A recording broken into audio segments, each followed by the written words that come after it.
The book mentions the Fountain of Youth several times. We've just seen one example.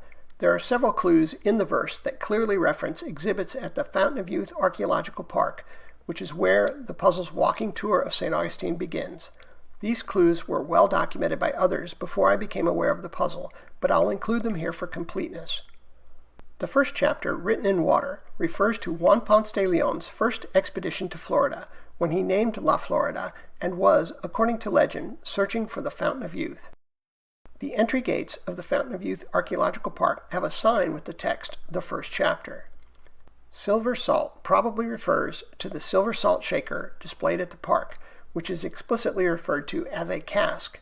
Many folks believe Byron's use of the word cask comes from this display. Stars move by day, sails pass by night, and near men with wind rose are clear references to the park's planetarium. The planetarium is built around the sails and mast of a ship to show how early sailors used stars to navigate.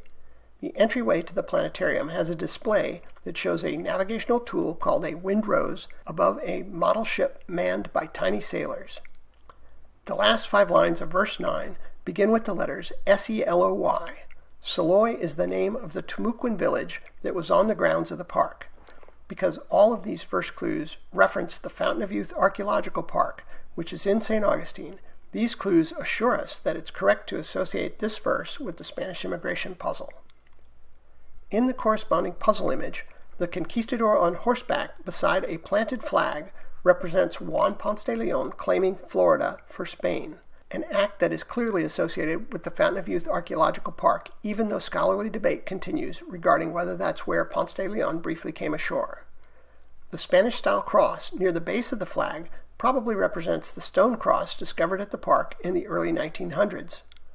The park used to have a memorial to a bird dog that is represented by these overlapping bird and dog images.